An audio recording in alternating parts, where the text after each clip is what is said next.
Senhoras e senhores, sejam muito bem-vindos ao episódio especial de aniversário do podcast Direito de Resposta, episódio 125.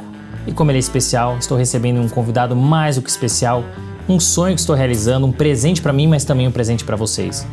Hoje, in loco, entrevistaremos o 37º presidente da República Federativa do Brasil, presidente Michel Temer. Presidente, muito obrigado por ter aceitado o nosso convite, é uma honra estar aqui com o senhor.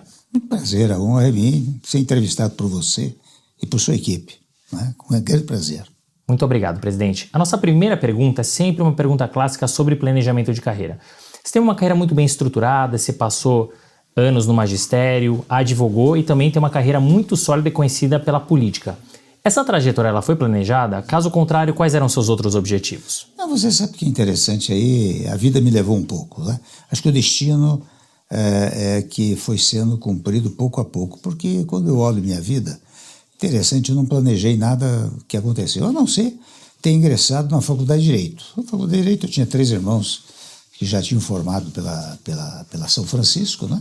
Então o meu caminho natural seria a São Francisco. Mas você sabe que logo que eu entrei, no primeiro ano, calouro, 18 anos, havia as eleições para o Centro Acadêmico 11 de agosto, e o cargo que cabia aos calouros era o cargo de segundo tesoureiro.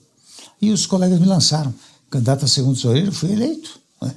Daí começou, por assim dizer, uma atividade política, porque daí eu fiz muita política de pátio na Faculdade de Direito, né? Fui candidato à presidência do Centro Acadêmico 11 de agosto, enfim, muita política de pátio, política de União Estadual dos Estudantes, União Nacional dos Estudantes, né?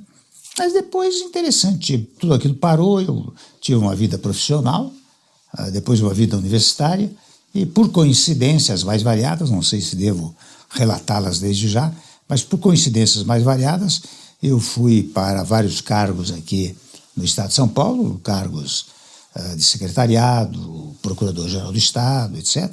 Depois para a Assembleia Constituinte e depois a vida no Congresso Nacional e, sequencialmente, depois de 3 vezes presidente da Câmara dos Deputados, vice-presidente e presidente da República. Né? Que interessante, como a vida foi levando o senhor até chegar ao cargo máximo que nós temos no nosso país, que é de presidente. E a gente vai falar muito sobre isso. Antes de entrar na sua trajetória, o senhor comentou da tua formação em Direito pelo Largo São Francisco, como meu saudoso avô, e que é um ídolo para mim, chamava de escolão. Né? E depois o senhor foi fazer o doutorado na PUC de São Paulo, onde lecionou depois por muitos anos. Por que o senhor decidiu seguir esse caminho tão forte na área acadêmica e quanto que essa formação te ajudou, não só no magistério, mas depois na sua carreira na advocacia e na política? Você sabe que uma coisa se soma a outra. Você sabe que quando eu comecei eu fui à PUC porque eu tinha um amigo, o Geraldo Ataliba, aliás, logo que eu saí da faculdade, o pai dele era o professor Ataliba Nogueira, tinha sido constituinte em 46, fora nomeado secretário da Educação do Estado de São Paulo. Me chamou, eu recém-formado, para ser oficial de gabinete. Eu fui oficial de gabinete por uns 2 anos, depois o governo caiu, o secretariado caiu também, e daí eu passei a advogar. Mas quando passei a advogar, logo em seguida eu fiz concurso para procurador do Estado, e era muito amigo do Geraldo Ataliba. Geraldo Ataliba era professor da São Francisco e professor da PUC. E ele me disse, olha, eu ia acompanhá-lo à noite, muitas vezes assistia às aulas dele, etc. Num dado momento ele disse, você quer ser assistente de Direito Constitucional na PUC? E naquela época o assistente era aprovado pela congregação, não é? Tempos depois me telefonou e disse, olha, foi aprovado como assistente de Direito Constitucional. E um dado momento ele viajou para a Argentina para dar um curso e me disse, olha, você vai dar todas as aulas neste mês que eu estou fora. Eu até tremi porque eu nunca havia dado uma aula.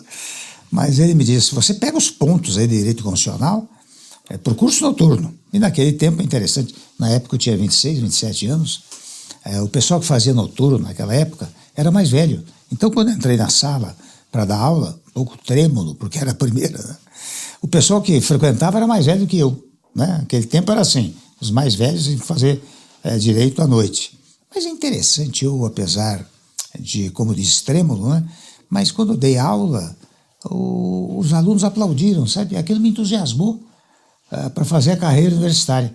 Ou seja, eu devo a carreira universitária aquele aplauso.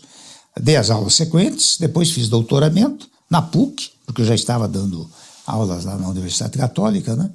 E foi assim que eu obtive o doutoramento e a carreira universitária lá na Católica, né, de São Paulo. Depois fui dar aula no interior, na Faculdade de Direito de Itu, onde fui diretor da faculdade, etc. Também dei aulas no pós-graduação, mas foi tudo assim, as coisas foram acontecendo. Pós-graduação da PUC, fui diretor dos cursos de pós-graduação da PUC de São Paulo, não é? Até o governador Montoro, que era professor da PUC, me chamar para ser procurador-geral do Estado, né? Então as coisas foram acontecendo, né? Depois, interessante, você sabe, eu fiquei 10 meses, mais ou menos, como procurador-geral, né? E nesse período, por lá haviam passado 2 eminentes homens públicos que foram secretários da Segurança. Mas o Montoro me ligou, o governador me ligou um dia, e disse, olha, você vai ser secretário da Segurança Pública. E eu até disse, viu, governador, eu não entendo nada de segurança pública, eu sei um pouco de direito constitucional, que é a minha área, nem direito penal eu faço, não é? Não, mas você tem jeito, eu preciso somar lá a Polícia Militar com a Polícia Civil, e você tem jeito para essas coisas, tenho certeza que vai dar certo. Ele quis me nomear, muito bem, nomeou, e acabou dando certo. O fato é que eu fiquei lá 2 anos e pouco, 2 anos e meio, até aparecer a eleição para a Assembleia Constituinte. E mais uma vez eu devo isso ao governador Montoro. Ele me chamou e me disse, olha, você é da área de direito constitucional, você devia se candidatar à Assembleia Constituinte. Eu disse, o senhor acha que dá? Não, você tem prestígio aí, teve bom desempenho na segurança pública, não é? Dá aulas na PUC, dá aulas numa faculdade no interior, esse pessoal vai te ajudar. E de fato, foi o que aconteceu. Eu fui para a Constituinte. Então, volto a dizer, as coisas foram acontecendo. Agora, elas se somam. O que eu fazia dando aulas, eu aproveitava também na advocacia. E, eventualmente não, certamente, quando surgiu a Constituinte, eu que lecionava Direito Constitucional, tive uma presença até bastante significativa na Assembleia Nacional Constituinte. Foi meu primeiro mandato como deputado federal. Então, com isso eu quero dizer, a atividade universitária, com a atividade advocatícia, com a atividade na advocacia pública, não é? O procurador do Estado ajudava muito, e me ajudou muito, na atividade como deputado federal e, sequencialmente, como agente público nos vários momentos, né? Até a presidência da Câmara, a vice-presidência, a presidência da República, né?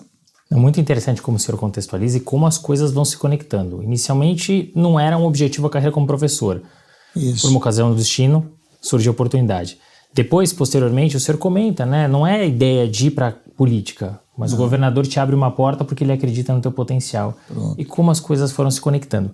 Eu vou só dar um passo atrás, porque depois eu quero falar sobre cada um desses momentos. O senhor lecionou por muitos anos. Eu queria ouvir a opinião do senhor em relação ao ensino jurídico no Brasil, que é o mesmo há muitos anos. Como o senhor enxerga o nosso ensino? Bom, eu tenho algumas preocupações, porque, digamos assim, eu até interessante, sabe que na PUC eu dei aulas no mestrado e no bacharelado. E quando eu dava aula no mestrado, no bacharelado, logo no primeiro dia eu dizia para os alunos, olha aqui, eu não passo lista de presença, vocês estão todos aprovados. Quem vai reprová-los é a vida. Primeiro ponto. Segundo ponto, vocês é que me pagam para dar aula. Ou o pai de vocês me pagam para dar aula. Não sou eu que tenho que exigir a presença de vocês. Vocês é que têm que exigir a minha presença, porque vocês estão pagando. Não é? Você sabe que eu tinha frequência lotada nas minhas aulas e, olha, eu aprovava todo mundo, né? Primeiro ponto. E eles se dedicavam, eu dizia, olha, o horário que vocês estão aqui, essa hora e meia que eu dou aula, é uma hora de estudos, vocês têm que aproveitar essa hora de estudos. Deu certo dessa maneira. Agora, evidentemente que ao longo do tempo, no meu tempo da São Francisco, eu entrei na São Francisco em 1959, fui até 63. No meu tempo havia poucas faculdades no Brasil, não é? Ao longo do tempo ampliou-se enormemente o número de faculdades de direito, tanto que a Ordem dos Advogados, num dado momento, foi obrigado a fazer o tal exame de ordem, porque uma coisa é ser bacharel e outra coisa é ser advogado. Você só é efetivamente advogado depois de aprovado no exame da ordem nacional, estadual, no caso, e nacional, né? Então, mas tudo isso é fruto do quê? Da ideia de que os cursos jurídicos não eram tão acentuadamente exigentes como no passado, né? Então, embora haja uma preocupação, e veja, eu vou dar meu número de ordem, é 15.634. Hoje há quase 500 mil advogados só do estado de São Paulo. Então, muitos são bacharéis, sabe? Muitos se formaram e foram para outras carreiras, né? Sei lá, empresário, funcionário público, servidor público, né? Então, embora haja uma certa preocupação, o advogado sempre se comporta muito adequadamente, né? Ou procura se comportar adequadamente. E esse é um ponto muito importante que o senhor traz, eu vou fazer até um paralelo com a advocacia, porque de fato a gente tinha menos faculdades, ou seja, era muito mais difícil se tornar advogado. Sim. Ou seja, a qualidade ela era muito superior. Hoje dizem, né, que nós temos mais faculdades no Brasil do que o mundo inteiro somado. Né? Parece que é isso. Ou seja, é natural, a qualidade ela cai, a gente forma profissionais menos qualificados e o exame da ordem já não é mais uma barreira. Né? E é esse paralelo que eu queria fazer com a advocacia, porque o senhor trouxe um pouco do ensino jurídico no Brasil, como ele foi crescendo e se tornou o que ele é hoje. Agora, quando a gente pensa na advocacia, o senhor se formou em 63, ou seja, são mais de 60 anos de advocacia. Como é que foram esses 60 anos? O que foi mudando ao longo desses anos, não só na advocacia, mas no mercado jurídico? Bom, Deus comigo, eu sei de fato, logo que eu deixei a Secretaria da Educação, que foi lá para os 65, 66, não é? Aí eu comecei a advogar, e advogava ativamente. Mas eu advoguei inicialmente, interessante, num sindicato, era um sindicato de empregados, Sindicato dos Empregados, Vendedores e Viajantes do Estado de São Paulo, vendedores, viajantes e passistas do Estado de São Paulo. E lá fiquei 1 ano e meio, mais ou menos, até prestar concurso para procurador do Estado. Né? E eu entrei num sistema, num regime, que permitia a advocacia. Eu tinha liberdade para advogar. Só não podia advogar contra o Estado de São Paulo, na verdade. Né? E interessante, eu continuei a advogar, dava aulas, e como eu disse, as aulas ajudavam na advocacia, nas teses jurídicas que você sustentava na advocacia, né? Depois, quando entrei na vida pública, daí eu fiquei com impedimentos para advogar, porque logo virei procurador-geral do Estado, depois secretário da Segurança Pública, depois deputado, não é? Depois voltei a ser procurador-geral do Estado e secretário da Segurança Pública, depois novamente deputado, e eu tinha impedimentos para a advocacia, eu me afastei da advocacia, não é? Mas é interessante, quando voltei agora, praticamente 7, 8 anos atrás, eu vi que mudou muito, né? Porque a tecnologia avançou enormemente. Você vê que hoje pouca gente vai ao fórum. Tudo você peticiona e protocola as petições eletronicamente, não é? Você não vai mais ver os autos lá no cartório. Tanto que até deu-se um fato físico curioso aqui em São Paulo. O meu escritório era junto com o meu irmão, na rua Conde do Pinhal, que era atrás do fórum, porque os advogados todos estavam lá, pela Liberdade, João Mendes, frequentava-se o fórum lotado, porque diariamente você ia examinar os autos, etc. Né? Hoje não, hoje é tudo eletrônico, né? Portanto mudou enormemente, né? Você não protocola mais petições, você manda, volto a dizer, eletronicamente, né? Então, até interessante, ao longo do tempo, deram-se os julgamentos virtuais, e nos julgamentos virtuais o advogado praticamente não tem sustentação oral, ele manda a sustentação gravada, né? Tem até gerado alguns distúrbios, alguns problemas com a ordem dos advogados, né? Então mudou enormemente, quer dizer, entre aquele período que eu advogava e este período que eu voltei a advogar, muito modestamente, né? Eu acho que houve uma evolução de natureza tecnológica, né? Na advocacia, né? Hoje é tudo eletrônico, né? Não, sem dúvida, houve uma evolução muito grande e recentemente saiu até uma publicação que gerou muita curiosidade. Em 2002, a Latin Lawyer publicou os 10 maiores escritórios de advocacia do Brasil. E o 10º lugar, alguns nem existem mais, o 10º lugar contava com 57 advogados e o primeiro com 100 e poucos. Hoje, um escritório de 50 e poucos advogados é um escritório considerado de pequeno para médio porte. Então, aumentou-se muito o tamanho dos escritórios. Os advogados, a advocacia virou um pouco empresarial. Então, você tem escritórios de 50, de 100, até de 600 advogados. Hoje você tem no Brasil, não é? Então, virou uma advocacia... Quer dizer, houve um certo vou usar um neologismo, um certo empresariamento da própria advocacia, né? Eu, por exemplo, não tenho esse hábito. Eu tenho meu escritório aqui, dou pareceres, muitas vezes eu não tenho advogados no escritório, eu faço parcerias jurídicas, né? Muitas vezes vem a área eleitoral, a área tributária, eu tenho parceiros nessa área. Dou pareceres aqui, e muitas vezes os colegas advogados vêm me pedir para examinar os memoriais que são apresentáveis ao STJ, ao Supremo Tribunal, não é? Ao fundamento de que eu poderia dar palpites em relação ao memorial e, naturalmente, assinar com os colegas. Isso tenho feito com muita frequência, mas mudou muito. Entre 1968, ou melhor dizendo, um pouco mais, 1970 e poucos e hoje, mudou enormemente os critérios para a advocacia, né? Não, sem dúvida. E o senhor trouxe um tema que é bastante polêmico, que é essa parte de uma advocacia mais empresarial e que gera bastante polêmica por conta da tal da mercantilização, né? Que, não, pelo amor de Deus, a advocacia não é mercantil. Como é que o senhor enxerga isso, né? Porque tem muita gente que fala que é uma prestação de serviço tal como qualquer outra. Mas eu vejo que esses escritórios que se tornam empresas, digamos assim, o que eles fazem? Eles são advogados para as várias áreas.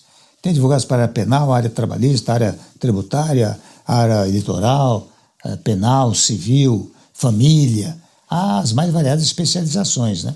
Eu acho que até é uma coisa útil, confesso que acho uma coisa útil, não é? Eu acho que os escritórios têm essa capacidade, tem alguém que coordena, evidentemente, e esse que coordena, ou os que coordenam, tem que ter, naturalmente, sabedoria em todas essas áreas, né? Para acompanhar, né? Aqui é um grande escritório de advocacia, o titular já falecido, mas eu sempre soube que ele chegava às 5 horas da manhã, examinava todas as petições que os advogados iam entrar naquele dia, fazia observações quando devesse fazê-las, né?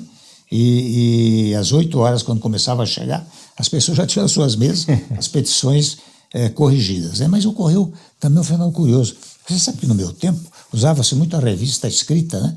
Trimestral de Jurisprudência, sim, revista dos tribunais. Hoje não existe mais. Você vai na internet, tem tudo na internet, o que você quiser, né?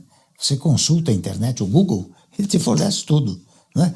Tem tudo que no passado era uma coisa escrita, hoje é uma coisa virtual, né? Não, de fato, eu trouxe esse exemplo de 2002, que tem pouco mais de 20 anos, e a dúvida é, o que serão não os próximos 20 anos, os próximos 5, né? Porque o mercado está se transformando, o mundo está se transformando. O senhor trouxe uma questão relacionada à tua trajetória no ambiente privado, na advocacia e no magistério, e também no ambiente público, tanto quanto como concursado, né, como no governo, né? O governador André Franco Montoro, que dá inclusive nome ao aeroporto de Cumbica, te convidou, né, para fazer parte do governo. Um ano depois, inclusive, te chamou para a Secretaria de Segurança Pública.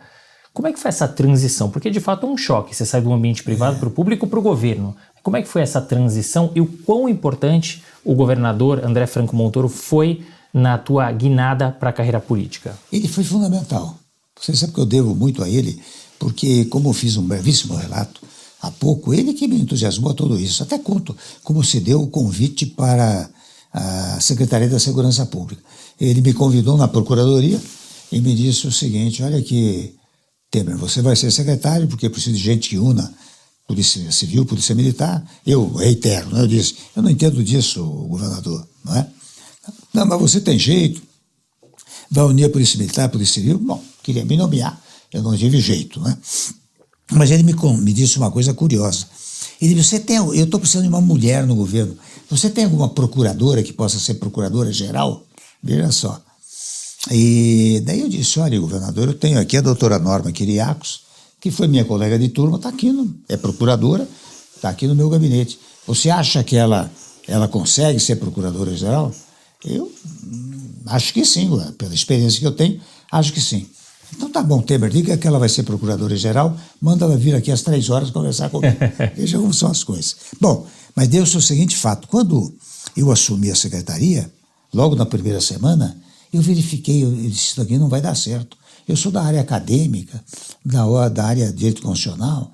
Isso aqui é uma coisa complicadíssima, não vai dar certo. E deu-se mais um fato que eu conto sempre, né? Quando, na primeira semana, sexta-feira mais ou menos, eu já estava na dúvida se deveria continuar como secretário ou não, apesar de ter uma semana. Mas aí Eu fui passar em revista a tropa da Polícia Militar e não parei em frente à bandeira. A regra é você parar, fazer uma reverência, né? Quando eu me encostei no comandante-geral, era o Coronel Viana, ele baixinho me disse: secretário, quando passar em frente à bandeira precisa fazer uma reverência. Eu daí me convenci. Disse: isso aqui não vai dar certo. Segunda-feira eu vou ao governador, vou dizer que não vou continuar. Vai ser um desastre para o governo e para mim, porque eu terei ficado uma semana só. Mas você vê o que é o destino. No sábado, eu estava ouvindo uma entrevista do Jean Francisco Guarnieri, que era artista, tinha sido nomeado secretário da Cultura. E o sujeito pergunta para ele: o Guarnieri, vem cá, como é que funciona na sua cabeça de ator essa coisa, você camisa esporte sem cerimônia, agora paletó e gravata, lugar à mesa, excelência, como é que funciona na sua cabeça de ator? Ele disse, mas disse olhando para mim, ele disse: olha, você tem o dever de representar bem o papel que a vida te entrega, porque a vida também é uma interpretação. Olha que interessante. Eu ouvi aquilo, eu falei: interessante, a vida me entregou o papel de secretário da Segurança Pública. Na segunda-feira, ao invés de ir ao governador, eu chamei o delegado-geral, o comandante da Polícia Militar, e comecei a exercer o papel que a vida me entregou. E deu certo, porque eu fiquei quase 3 anos lá. E a partir daí, digo a você, como deu certo, criei delegacia da mulher, criei delegacia de apuração de crimes raciais, criei delegacia para combate à pirataria, eram novidades. Criei os CONSEGs, os Conselhos Comunitários de Segurança, que é uma integração do povo com a polícia, né? Daí, aquilo deu muito certo. Tanto que o Montoro me chamou e me disse: olha, você candidato-se a deputado federal constituinte, você é da área de direito constitucional, portanto, quando você me diz isso, eu devo muito a ele, porque ele, digamos assim, praticamente encaminhou a minha vida pública, né? E olha como é interessante essa história. Mais uma vez a gente fala de alguém te direcionando, de destino, porque você estava decidido segunda-feira chegar lá e pedir a demissão, o desligamento. Foi. E algo que aconteceu no meio do caminho fez com que você ficasse e realizasse um trabalho importante, como a criação de diversas delegacias de crime racial para as mulheres, enfim, coisas muito importantes. Uma coisa também que eu quero te contar, acho que posso contar, é o Por seguinte, favor. para ver o que é o destino. Houve um dado momento, eu, secretário da Segurança Pública, no governo Fleury, que eu fui secretário da Segurança, procurador-geral, e secretário da Segurança Pública, depois daquele episódio do 111 do Carandiru, né? Sim. Morreram 111 presos, né? E eu assumi, e não deu certo, porque eu ajeitei as coisas lá durante uns 2 anos, tanto na Polícia Militar, na Polícia Civil, como com a sociedade civil, não é? O Fleury me chamou para ser chefe da Casa Civil. Ele ia colocar lá uma grande figura, que era o doutor Odir Porto, que tinha sido presidente do Tribunal de Justiça. Ele queria botar na Secretaria da Segurança. E me levou para chefe da Casa Civil. Eu fiquei lá uns 4, 5 meses na chefia da Casa Civil. Um dia ele me chamou e disse: olha, você precisa ser candidato a governador, porque você está com muito prestígio e vai valer a pena você disputar em nome do MDB. Eu falei: bom, Fleury, então eu vou visitar o interior. E, de fato, fiquei 4, 5 meses na chefia da Casa Civil. E fui visitar o interior. Mas quando chegou lá na frente, fizeram algumas pesquisas e verificou-se que outro deveria ser candidato, que era uma belíssima figura, o Bas Munhoz, né? O Fleury me chamou e disse: olha, não vai dar certo. Eu falei: não, tá bom, vou me candidatar novamente a deputado federal. A essa altura eu já tinha assumido o posto de deputado federal, porque em 90 eu fiquei na suplência. Por isso que eu fui nomeado procurador-geral e depois secretário da Segurança Pública. Mas nesse entretempo, eu havia assumido também o mandato de deputado federal, né? Vou voltar a ser deputado federal. Eu fui eleito, etc. Daí aconteceu tudo aquilo. Quando eu estava na presidência da República, um dia o Fleury foi me visitar. Disse: Fleury, você sabe que eu devo essa presidência da República a você? Porque o meu opositor era o Mário Covas. Se eu fosse candidato a governador, era um candidato fortíssimo. Eu iria ser derrotado. Se fosse derrotado, acabava minha vida pública. Então eu disse: quando você me impediu de ser candidato a governador, você me trouxe aqui para a presidência da República. Mais uma vez, a história do destino, né? É impressionante como as coisas acontecem. Olhando para trás é muito mais fácil da gente enxergar. Claro, mas que curioso. O senhor trouxe até os mandatos como deputado federal, foram 5, né? 6 mandatos. 6 mandatos. E 3 como presidente, né? Da Câmara, o que é muito interessante. O que eu queria que o senhor contextualizasse agora é o começo disso, primeiro mandato. Como é que foi aquela campanha? Porque eu imagino que a primeira campanha é diferente de todas as outras. Queria conhecer esses bastidores. E falando sobre a presidência da Câmara por 3 vezes, o que é muito difícil, Como é que o senhor juntou essa força política e como é que foram essas eleições para presidente da Câmara? Para a presidência da Câmara foi o seguinte, eu sempre tive uma capacidade muito, muito grande de diálogo, né? E eu dialogava com todos os colegas, tanto que quando eu cheguei em 94, eleito, depois de ter sido secretário novamente aqui, etc., né? Os colegas logo... eu acho, até faço um pequeno corte, eu acho que o fato da carreira universitária me ajudou muito, porque enquanto professor eu fazia palestras em todo o país, então muita gente que tinha chegado na Câmara Federal, desde a época da Constituinte, me conhecia, né? E em 94, os colegas aqui da bancada de São Paulo tinha 14 deputados do MDB, né? E era a maior bancada da Câmara Federal. Eles me elegeram líder da bancada. E começou líder da bancada, 94, 95. Tive, penso eu, uma boa atuação. Era o governo Fernando Henrique Cardoso. Quando eu passei por essa liderança, daí me disseram, você tem que ser candidato a presidente da Câmara. E eu fui candidato em 96 no final de 96, para exercer em 97, 98 a presidência.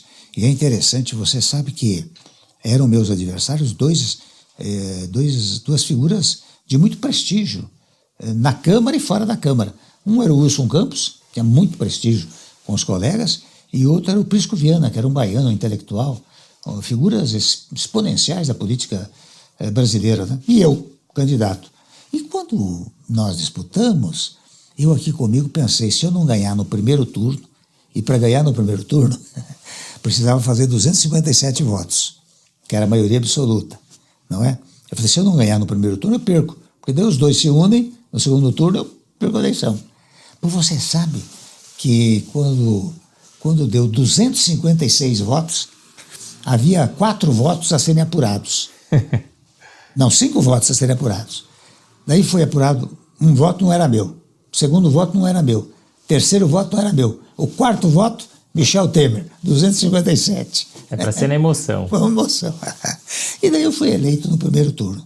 Mas eleito no primeiro turno não era uma coisa fácil, porque eu disse a você, eram pessoas de muito prestígio que disputavam comigo, né?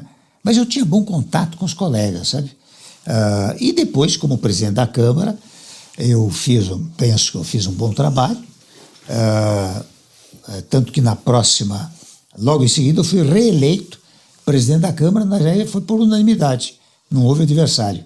E foi numa outra legislatura, porque você só pode ser reeleito se for em outra legislatura. E deu-se isso, eu fui reeleito deputado federal, novamente, em 98, né, 99, e daí eu exerci em 99, 2000 a presidência da Câmara. Mas fruto do quê? Muito diálogo, né? Então, 2 vezes presidente da Câmara. Saí de lá, me elegeram presidente do partido.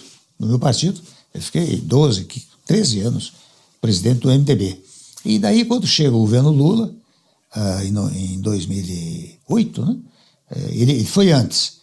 Ele foi em 2002 a 2006 e 2006 a 2010. Né? Mas em 2008, também o MDB me lançou candidato à presidência da Câmara, pela 3ª vez. E eu fui eleito pela 3ª vez presidente da Câmara. E como presidente da Câmara, já em 2010, é que eu fui escolhido para ser candidato à vice-presidência. Não é fácil, porque de fato lá tinha muita prevalência do Norte, Nordeste e Centro-Oeste, né? São Paulo, Sul era um pouco, Sudeste um pouco colocado de lado. Mas o meu diálogo era tão produtivo com os colegas que deu para superar eventuais dificuldades regionais, né? Muito interessante essa história que o senhor conta de como chegou e como ganhou essas eleições. E traz um ponto muito relevante para mim, que é a comunicação, que é a base da política, você se comunicar da melhor forma. E a gente está vivendo, presidente, um momento muito difícil, né, do nós contra eles, direita versus esquerda, que eu acho que é mais do que uma bipolarização, né? Eu ouvi até um podcast, o senhor fala em uma radicalização. Como é que a gente pode acabar com isso, né? É possível a gente ainda se comunicar como o senhor sempre fez, como bom político que é? Como é que a gente faz para terminar de uma vez por todas com essa briga, essa discussão e pensar no melhor para o país, não para o lado A ou lado B? Eu tenho escrito sobre isso até, alguns artigos, vários artigos que eu escrevi, inclusive fazendo uma distinção que você fez entre polarização e radicalização, né? Porque polarização é uma palavra que eu reservo para o embate de ideias, né? Conceitos, programas, ideologias, né? Que é importante. Na democracia você tem que ter um debate de ideias, como você tem que ter na democracia oposição. Oposição é importantíssimo. O conceito jurídico constitucional de oposição é que ela ajuda a governar. Por que ela ajuda a governar? Porque ela critica, fiscaliza, contradita, contraria, não é? Critica. Portanto, a ideia de oposição é uma ideia de quem vai ajudar a governar. É claro que, digamos assim, o sentido que se dá no cotidiano não é exatamente esse. O sentido é um sentido político, ou seja, se eu perdi a eleição, eu tenho que fazer tudo para destruir quem ganhou a eleição. Isso é incivilizado, porque você não colabora com o país. Não é isso nas várias esferas, União, Estados, municípios, né? Então, por que eu digo isso? Porque o que há no Brasil é uma radicalização. É uma coisa de... E você falou do nós contra eles, é interessante, o nós, num dado momento, foi muito organizado e tinha militância. Num dado momento, eles se organizou e com militantes. Então ficou um embate entre brasileiros, o nós contra eles, não é? Um embate muito sério que você vê, esse embate gera agressividade entre brasileiros. Você já deve ter ouvido de famílias que dizem, eu não posso fazer almoço de Natal, jantar de Natal, porque o meu irmão tem uma posição, meu primo tem uma... Eles brigam entre eles, ou eu brigo com eles. É brasileiro contra brasileiro, instituição contra instituição, corporação contra corporação, fruto da radicalização. Eu digo isso, que eu tenho dito a vários foros, para ver se muda um pouco esse quadro. E daí sim, indo à sua pergunta, né? Como resolver tudo isso? Você precisa ter programas para o país, porque as pessoas hoje votam no nome contra nome, quando você tem que votar em programa contra programa. Não é? Perfeito. Eu, quando cheguei ao governo, eu tive a sorte de ter tido, na Fundação Ulisses Guimarães, que é do meu partido, nós montamos um instrumento chamado Ponte para o Futuro, que era, na verdade, para o meu governo, porque eu era vice-presidente, era para o nosso governo. Mas, na época, a senhora presidente achou que não devia usar, etc. Tinha lá as razões dela, né? Mas, coincidentemente, quando eu assumi o governo, eu tinha um projeto. Então, digamos assim, recuperar o PIB que era negativo, de 5,6% para 1,8% positivo. Reduzir os juros de 14,25% para 6,5%, estava no Ponto para o Futuro. Reduzir a inflação de 10,2% para 2,75%, estava no meu programa. Recuperar as estatais, que estavam numa posição dramática, né? Estava no meu programa quando eu aprovei a lei das estatais. Fazer a reforma trabalhista, estava no meu programa, Ponto para o Futuro. Levar adiante a reforma da Previdência, estava no meu programa. Fazer uma revisão do ensino médio, uma reforma, estava no meu programa. Por que eu digo isso? Porque é importante você ter um programa. Porque você tendo um programa, você é uma homenagem ao eleitor. Você, eleitor, vai olhar o programa e dizer, eu concordo com este programa. Quem é o candidato que representa esse programa? É fulano, eu voto nele. Você vê que nos países... Pega os Estados Unidos, você tem a possibilidade de muitos partidos, mas fundamentalmente são os republicanos e democratas, com programas muito bem definidos. Então você escolhe programas. É claro que hoje, com a eleição do Trump, modifica um pouco isso, porque ele está um pouco, digamos, fora do esquadro aí, né? Mas a ideia é esta, republicano é uma coisa, democrata é outra. Você pega na Inglaterra, no Reino Unido, você tem os conservadores e os trabalhistas, não é? São programas definidos. Você pega mesmo na França, embora muitos partidos, mas você tem a chamada esquerda, eles se unem, tem a chamada direita, eles se unem, tem os ambientalistas, não é? Todos com programa. No Brasil nós não temos programa, não é? Você tem nome contra nome, fulano contra beltrano, não é? Ora bem, qual é a solução para isso? É os candidatos elaborarem um programa para o país. Mas não é aquela coisa que você manda para o colégio, para o tribunal de 500 páginas. É uma coisa de 30, 40 páginas. Então, olha, e eu vou, para resolver a economia, eu vou fazer um teto para os gastos públicos, como eu fiz no meu governo. Estava na Ponte para o Futuro. Para harmonizar as relações trabalhistas, eu vou permitir que o acordado prevaleça sobre o legislado. Ou seja, se o acordado não der certo, prevalece o legislado. Mas o acordado é uma coisa civilizada. As categorias se entendem entre si. Você tem programa. O outro diz, eu não quero isso. Eu não quero teto, não, eu quero gastar à vontade. Porque o país é pobre, quero gastar à vontade, isso gera inflação, gera aumento dos juros. E, diferentemente do que se fala, a inflação não importa para nós. Nós dois, se o feijão aumentar de 10 para 15, nós vamos lá e pagamos. Para o pobre, importa. A inflação prejudica a pobreza, prejudica a classe média mais baixa, você percebe? Por isso que você ter um programa para o país é uma maneira de você ter um debate muito mais acentuado, muito mais sério, muito mais consequente do que A contra B. E nós no Brasil temos votado A contra B. Isso não é útil para o país. Perfeito, eu agradeço muito pela explicação. Antes do nosso papo, a gente estava inclusive conversando aqui, e é muito pautado, a esquerda defende isso, a direita defende isso.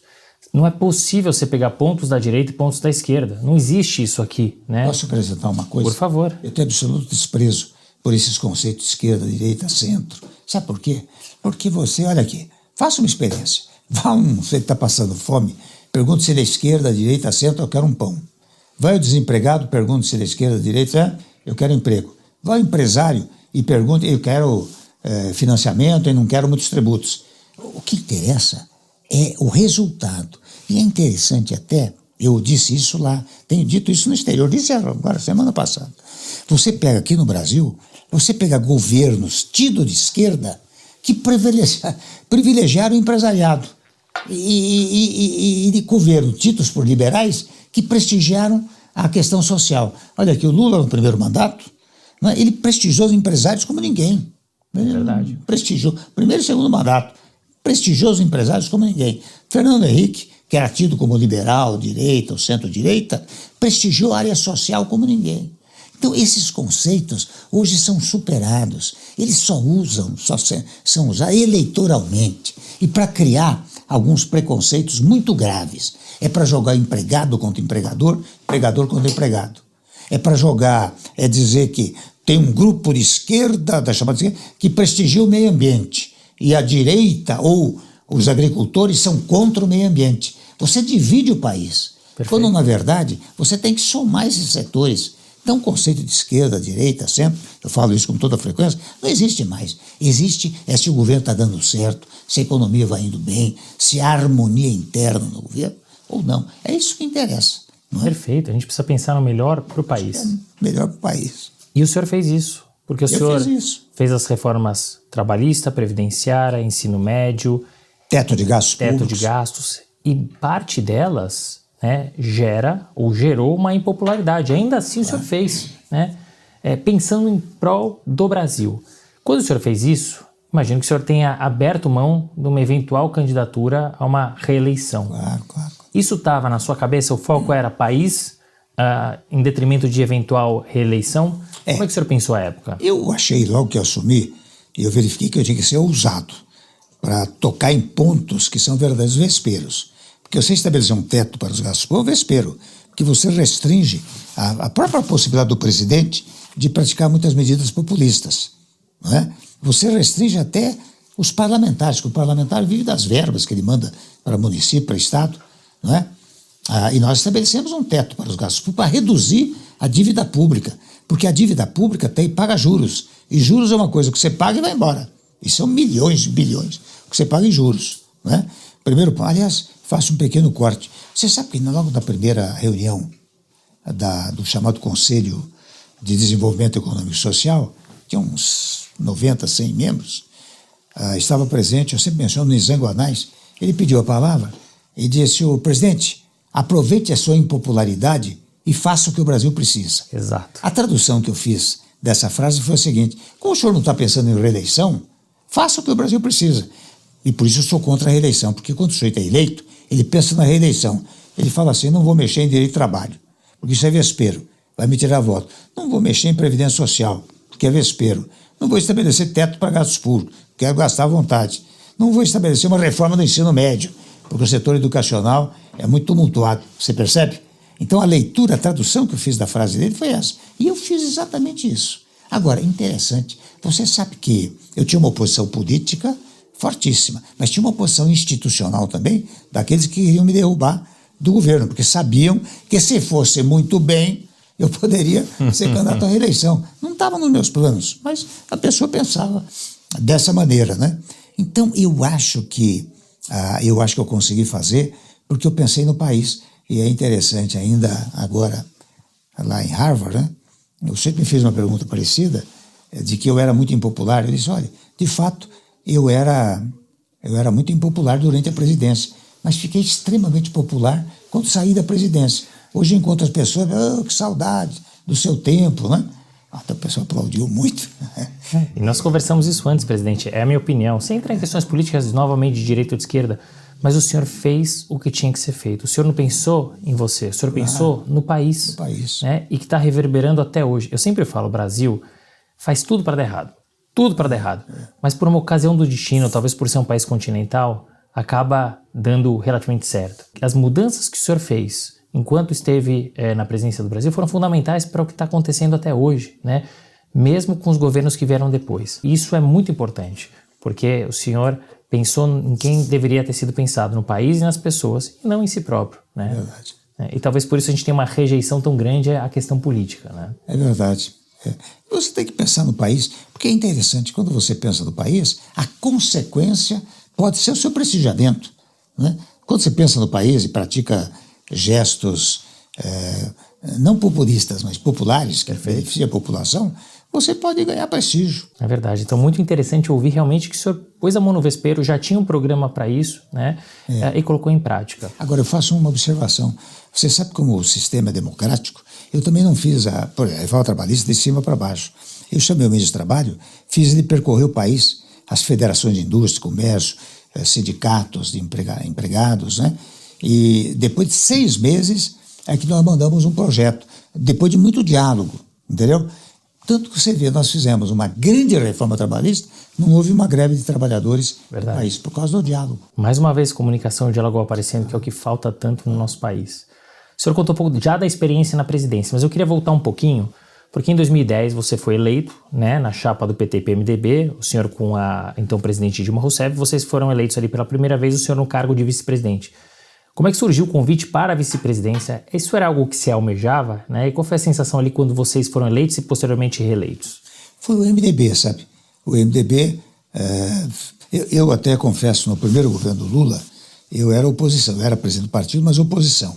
Mas uma boa parte do partido era a favor do primeiro mandato do Lula. No segundo mandato, o presidente Lula mandou me chamar, que ele queria uma relação institucional com o MDB.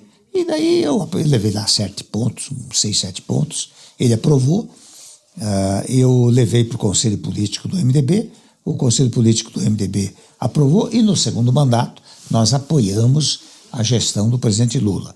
E em função disso houve uma aproximação muito grande. Você percebe que nesse segundo mandato eu até fui eleito presidente da Câmara dos Deputados, né? Quando surgiu a possibilidade do MDB ocupar a vice, o MDB indicou meu nome. Eu não sei se era o preferido do Lula, se era o preferido da candidata ou não, até parece que não, mas o fato é que como o PMDB havia escolhido meu nome, não houve outro jeito, senão eu fazer parte da chapa, né?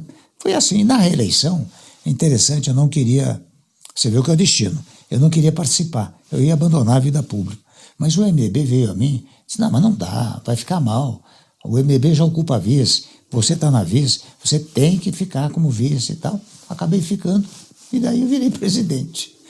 Mais uma vez o destino. Né? E é exatamente isso, né? Como as coisas acontecem. E aí eu vou trazer aqui datas. 12 de maio de 2016, o senhor assumiu temporariamente como presidente do Brasil, e aí em 31 de agosto, com o efetivo impeachment da presidente Dilma Rousseff, o senhor se tornou então o 37º presidente da República Federativa do Brasil. Como foi o dia seguinte? Qual foi a sensação? Sou presidente do Brasil. O dia seguinte eu viajei para o G20, viu? Foi tão rápido. Mas claro que quando assumi a presidência, logo na primeira vez, logo em maio, né? Porque tudo indicava que a presidente viria a ser impedida, né? Eu disse, isso aqui não é fácil, vai ser uma coisa dificílima. E de fato eu fui no G20, logo no dia seguinte. Foi assim... Não, perdão, acho que foi naquela noite eu embarquei para, foi na Alemanha, em Berlim, eu embarquei para Berlim, né? E lá cheguei, fui muito cumprimentado por aqueles que souberam de todo movimento, né? Mas eu conto sempre um episódio. O presidente Sarney uma vez me visitou e eu disse: presidente, que isso aqui é dificílimo, que coisa complicada, o senhor passou por isso daqui. Ele disse: é difícil, mas não reclame. Desde 1889, só 37 brasileiros ocuparam esse posto. É isso. Eu falei: o senhor tem razão. Ainda não chegamos aos 40. Não chega, estamos no 39º, né? 39º. O senhor contou como foi o dia seguinte, nas coisas que aconteceram, né? Mas qual foi o maior desafio que o senhor encontrou ao assumir essa cadeira? Bom, em primeiro lugar é o seguinte: quando nós fomos, logo em maio, né? Quando nós fomos para o gabinete, não tinha ninguém. Só tinha uma mocinha sentada lá. E o interessante, os computadores estavam todos apagados. Não tinha uma informação, não tinha nada. Nós começamos do zero. Ainda bem que eu tinha aquele programa Ponte para o Futuro, né? Que me permitiu levar adiante o governo, né? Eu chamei uma área econômica muito eficiente. Você veja, eu chamei o Meirelles, depois veio o Ilan para o Banco Central, o Guardia, que lamentavelmente faleceu, o Mansueto, a Ana Maria Vescov, né? Uma turma muito boa, sabe? Que planejou a economia, né? E eu tive muita sorte nessas escolhas, né? E eu tinha bom relacionamento com o Congresso, trouxe o Congresso para governar comigo, porque, diferentemente do que se pensa, o presidente não pode tudo, não. O presidente só pode se tiver apoio do Congresso Nacional. Como eu tinha muito apoio do Congresso, você vê que eu fiz aprovar coisas de teto, gastos públicos, reforma trabalhista, foi tudo aprovado com apoio do Congresso. Denúncias que foram feitas no Congresso, o Congresso rejeitou, a Câmara rejeitou. Então eu disse: puxa, isso daqui é difícil, mas eu vou fazer coisas nesses 2 anos e meio. E fiz. Muita gente diz: você fez em 2 anos e meio o que muitos não fizeram em 8 anos, né? Não, sem dúvida nenhuma. E a gente conversava isso antes, e não à toa essa percepção posteriori, né, quando você já deixou a presidência, de tantos elogios, né, pelo trabalho importante que o senhor fez. Uma das coisas que aconteceu ao longo do seu mandato, o senhor tinha direito a indicar um ministro para o STF, o senhor acabou indicando Alexandre de Moraes, que hoje é uma figura importante dentro do judiciário, mas uma figura política, acaba se envolvendo bastante, tem uma influência política. Por que o senhor optou pelo Alexandre de Moraes e como é que o senhor enxerga hoje o Supremo Tribunal Federal e a influência política? Olha, o Alexandre indiquei porque eu já o conhecia há muito tempo, mesmo antes de ser meu ministro, porque ele foi ministro da Justiça do meu governo e fez um belíssimo trabalho. Mas eu já o conhecia, não só das obras de direito constitucional, ele já tinha muitas, como de congressos que nós participávamos, já éramos, posso dizer, amigos há muito tempo, conhecidos há muito tempo. Eu tinha muito respeito pela capacidade intelectual dele, pela capacidade de trabalho dele, extraordinária. Quando surgiu a vaga, e acidentalmente, por causa da morte do ministro Teori Savasky, né? Aí eu chamei e disse: olha, eu vou te nomear para o Supremo. Até fiz uma brincadeira com ele, porque eu chamei e disse: olha, tempos depois, né? Eu não vou mais precisar dos seus serviços, né? Lamentavelmente, vou ter que tirá-lo do Ministério da Justiça, né? Ele disse: mas por quê? O que há? O que houve? Eu esperei um pouquinho, disse: eu vou mandá-lo para o Supremo Tribunal Federal. E ele fez, ele tem uma capacidade de trabalho extraordinária, conhece o direito como poucos, fez um belíssimo trabalho no Supremo Tribunal Federal, não é? E hoje o interessante, o Supremo é muito criticado, mas a meu modo de ver, até indevidamente, pelo seguinte: as pessoas dizem: o Supremo cuida de tudo. Mas ele cuida de tudo porque na Constituinte nós cuidamos de tudo. Nós transformamos tudo em matéria constitucional. E sendo matéria constitucional, vai parar no Supremo, não é? Além disso, você sabe que no passado havia só uma ação, uma chamada ação direta de declaração de inconstitucionalidade. Na Constituição de 88, além dela, nós criamos a ação direta de declaração de constitucionalidade. Criamos a ação de descumprimento de preceito fundamental. É um arremedo de um controle de constitucionalidade pautado pelos princípios constitucionais, não é? Criamos o controle de inconstitucionalidade por omissão, ou seja, se o legislativo, por exemplo, tarda na regulamentação de um determinado dispositivo constitucional, as pessoas catalogadas lá no artigo 103, presidente da República, presidente de partidos políticos, confederações sindicais, Câmara dos Deputados, Senado Federal, podem propor essa ação direta perante o Supremo Tribunal Federal. Mas mais do que isso, ao lado dele nós criamos o chamado mandado de injunção. O que é o mandado de injunção? Eu, cidadão comum, se eu percebo que há uma tardança na regulamentação de um dispositivo, que ser regulamentado me daria direitos tais e quais, eu posso ir à Corte Suprema ou Judiciário para pleitear a declaração de omissão. Então, por que eu estou dizendo isso? Porque tudo isso é Supremo Tribunal Federal, não é?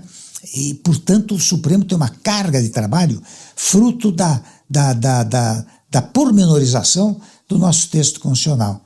Se nós tivéssemos um texto do tipo Constituição Americana, que é de poucos artigos e poucas emendas, né? A Constituição tem poucos artigos, tem 26 emendas, 27 emendas, não é? Claro que não haveria esse número infindável de ações levadas à Corte Suprema, né? Não, sem dúvida é importante ter a tua visão. E claro que, enfim, para indicar um ministro, tem que ser um ministro gabaritado do ponto de vista técnico. O Alexandre de Moraes tem boa formação, professor. Enfim, tem questões, claro, que vai ter gente que vai avaliar de maneiras diferentes. O meu ponto aqui em relação ao STF que eu queria te ouvir, e eu entendi quando o senhor fala da questão constitucional, que é mais culpa da nossa Constituição do que da Suprema Corte, pensando na Suprema Corte americana, né? São membros do judiciário que não têm redes sociais, que não aparecem. E aqui nós temos membros que hoje são mais conhecidos do que jogadores da Seleção Brasileira de Futebol, que é muito estranho. O senhor não acha que a gente está exagerando um pouquinho, tanto na questão da influência política, mas também em se tornar figuras públicas? Os membros se tornaram figuras públicas. Não passamos do ponto? Isso acho que é culpa um pouco. É interessante, culpa de uma coisa que eu fiz na Câmara Federal, na primeira gestão. Eu instalei a TV Legislativa, né? A partir daí o Senado instalou e o Supremo Tribunal instalou a TV Justiça. A partir daí começou uma presença muito forte dos ministros do Supremo Tribunal Federal, que eles davam os votos, são visíveis diariamente, né, nas várias sessões do Supremo e, naturalmente, como a nossa Constituição também ampliou muito o conceito de informação, né? A informação é uma coisa fundamental para o povo, né? Foi fruto da democracia.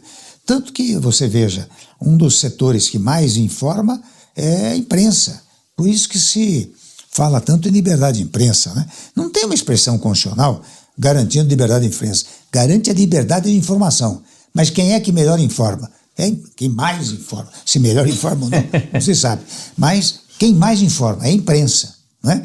Então, você tem que ter liberdade de imprensa, porque este é um conceito democrático, né? E até quando eu digo não se sabe se melhor informa, se ela falhar, você tem direito de resposta, você tem ação de indenização por dano moral, por dano material, você tem injúria, difamação, calúnia, não é? Por isso que a imprensa informa muito. E este critério de ampla informação é que gerou, digamos assim, manifestações dos próprios ministros, né? Alguns ministros até dão entrevista, participam de seminários, né? Mas por causa desse critério, o critério não é exagerado deles, o critério é exagerado do setor de informação, que faz com que os ministros os da Corte Suprema não tem televisão, não tem rede social, não tem nada disso, né? O ideal talvez fosse impedir de uma vez, mas olha, nos dias atuais o mundo mudou tanto, não é? Que fica impossível. O ministro é pego em todos os momentos com o microfone na frente, ele, para dizer não, fica uma coisa complicada, parece antidemocrático, né? Então tem que entender um pouco esse fenômeno, né? Não, perfeito, é isso, é importante ter as visões, né? A gente ouve todos os lados, né? É importante ter a tua percepção. Presidente, o senhor é um constitucionalista, né? Então eu queria ouvir a tua opinião, chegando já no final do nosso bate-papo, sobre alguns temas. A primeira delas é em relação à autonomia dos poderes, né? Isso sempre me gerou uma curiosidade e uma dificuldade até de entender. O senhor indicou, assim como outros presidentes, um ministro para o STF, que é um órgão do judiciário, e o senhor um órgão executivo. Onde que fica, então, a autonomia dos poderes? Isso não acaba caindo por terra? Se o senhor pudesse, o senhor mudaria isso? E até aproveitando de forma ampla, o senhor que é constitucionalista, de bate-pronto, o que o senhor mudaria hoje na nossa Constituição? Olha, eu quando fui constituinte, eu propus uma emenda que dizia o seguinte: o Supremo terá 9 membros. E, primeiro ponto. Segundo, só cuidará de matéria constitucional. Nada mais do que isso. Terceiro ponto, serão 3 indicados pelo Legislativo, 3 pelo Executivo e 3 pelo Judiciário. Mas esta minha emenda não passou, não é? Eu não tenho objeção à fórmula atual, porque de qualquer maneira há uma participação dos 2 poderes. O Executivo indica, mas o Senado tem que aprovar. Tem que aprovar. Portanto, uma indicação, uma participação dos 2 poderes. E de outro lado, não é verdade que o sujeito que é nomeado pelo presidente, ele fica vinculado à presidência. Você veja, no caso, vou dar um exemplo concreto, no caso do presidente Lula, ele indicou 3 ou 4 ministros, acho que foram 3 ou 4 ministros, e no caso do mensalão, etc., todos votaram contra os agentes do governo. Não é verdade? Você vê que é uma coisa que... ou seja, o sujeito é nomeado, mas depois ele passa a obedecer à ordem jurídica. Não é? Eu não creio que isto possa ser motivo de preocupação. Não é? Seria se eu nomeio alguém e esse alguém sempre decide a favor da tese do meu governo. Não é? E não é assim. Você nomeia e muitas vezes o sujeito decide de acordo com a ordem jurídica, como convém. Né? Não, sem dúvida. E essa é uma grande discussão, tem discussão sobre os mandatos, mas a participação dos 3 poderes, eu acho que seria interessante, pena que não passou, né, essa sua sugestão. Se o senhor pudesse mudar algo hoje na nossa Constituição, o que seria? Você sabe que eu não mudaria muita coisa, não. Você sabe que essa nossa Constituição, ela é mais ou menos longeva, ela está fazendo 36, passou de 36 anos, né? E as nossas Constituições aqui são muito breves, porque você vê, 91 chegou até 30. 30 houve uma modificação radical que gerou a de Constituição de 34, a de 37, e na sequência de 46, depois veio 64, porque em 64 é como se fosse uma nova Constituição. O ato institucional, depois rotulado de número 1, dizia o seguinte: continua em vigor a Constituição de 46 com as modificações constantes deste ato institucional. Ou seja, se a fonte daquela Constituição de 46 era o povo que elegeu constituintes, a fonte desta manifestação do ato institucional de 64 foi o chamado poder revolucionário, já não era mais o povo. Então, por que eu estou dizendo isso? De tempos em tempos, você tem uma nova ordem constitucional e uma ordem radical que modifica todo, enfim, um novo Estado. Depois veio 67. 67, uma nova Constituição, modificada radicalmente em 69, não é? Daí vai até 88. Você vê que de tempos em tempos, e não é incomum aqui no Brasil, que de tempos em tempos se quer um novo Estado, ou seja, você quer uma nova Constituinte. Esta está mais ou menos, tem 36 anos, está durando bem. E ninguém fala mais em modificá-la, enfim, ninguém fala em modificá-la sim, por emenda à Constituição. Mas radicalmente retirá-la do cenário para que outro Estado se estabeleça, não se fala nisso. Por quê? Porque nós soubemos amalgamar os princípios liberais com os princípios sociais. Você veja, livre iniciativa, direito de propriedade, o artigo 5º, que tem 79 incisos asseguradores dos direitos individuais, são direitos chamados liberais. Agora, você tem os direitos sociais. Lá no artigo 6º, ele se abre com um capítulo chamado dos direitos sociais. E até o direito dos trabalhadores está no artigo 7º da Constituição Federal. Depois você pega a segurança é direito de todos e dever do Estado. Saúde, direito de todos, dever do Estado. Educação, direito de todos, direitos sociais. Esse amálgama dos direitos sociais com os direitos liberais é que tem permitido, penso eu, uma certa longevidade à nossa Constituição. Então, se tivesse que modificar, seria muito pontualmente uma ou outra coisa, mas não faria uma grande modificação. A não ser, aqui eu entro num tema novo, que nós adotássemos um novo sistema de governo. O novo sistema que eu proponho a todo instante, e eu vejo que tem muitos adeptos, é modificar o sistema presidencialista por um sistema semi-presidencialista. Daí sim, seria uma modificação do texto constitucional. Mas fora daí, no trivial, naquilo que está na Constituição, eu não modificaria. Não, perfeito. E é muito importante ter a tua visão como presidente da República, como constitucionalista. Presidente Temer, o senhor tem uma carreira sólida, ilibada, chegou ao cargo máximo dentro do nosso país como presidente da República. O senhor se arrepende de algo? E até onde o senhor quer chegar? Eu já cheguei. Eu não quero chegar a lugar nenhum, eu quero um pouco de tranquilidade e quero que o país, quando eu posso, eu não dou conselho não, eu dou palpites. Quando me pede palpite, presidente e ex-presidente tem que ser um pouco discreto, né? Quando me pedem palpite, eu dou palpite, naturalmente, né? Mas eu gostaria de, enquanto viver, ver um Brasil próspero, cada vez mais próspero, né? Que daqui, digamos, 20 anos, nós não precisamos falar de Bolsa Família, né? Hoje tem parece 57 milhões de pessoas que dependem do Bolsa Família, não é?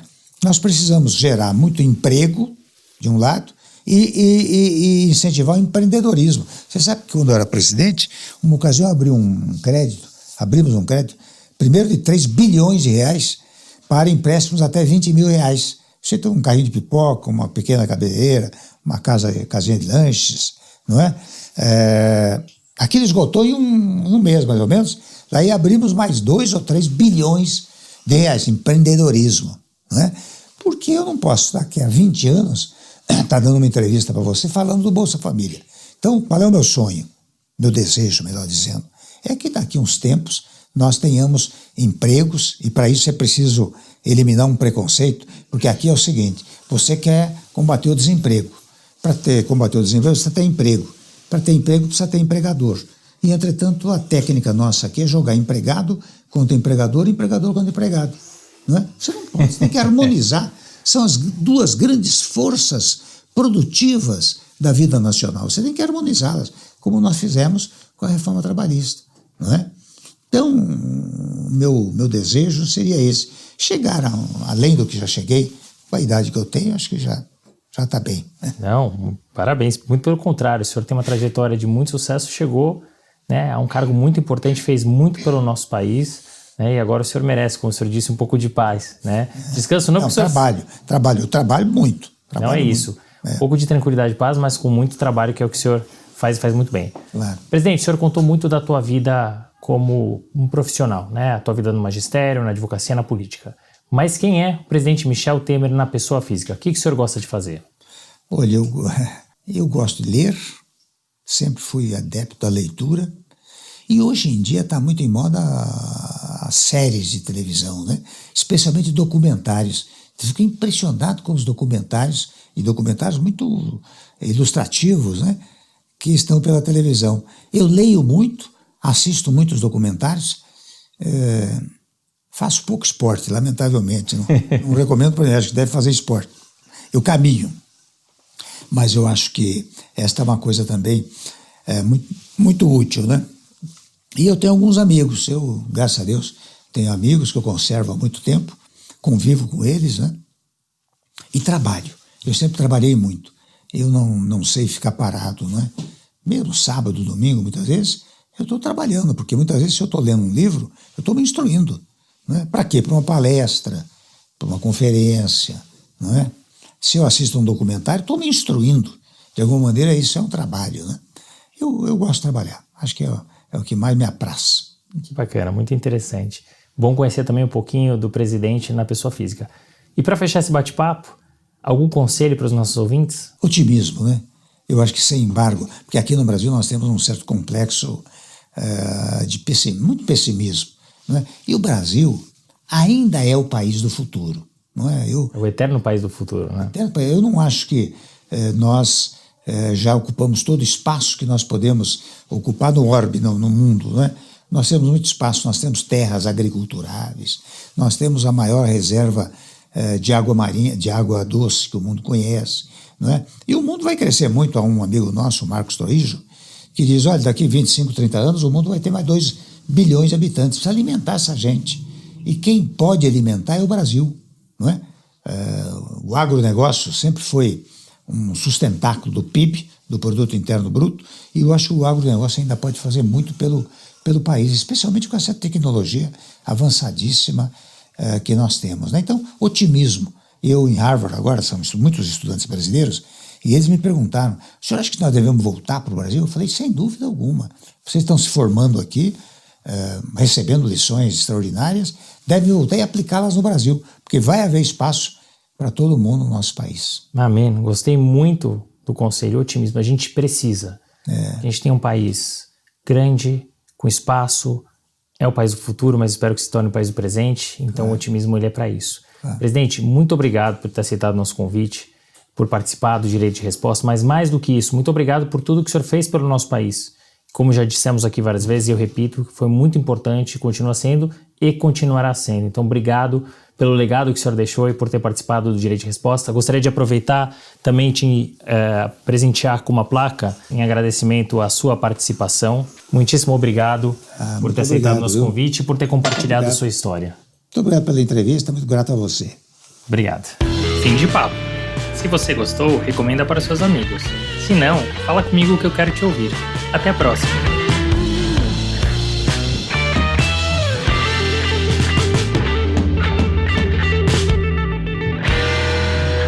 Este podcast foi editado por Felipe Mux.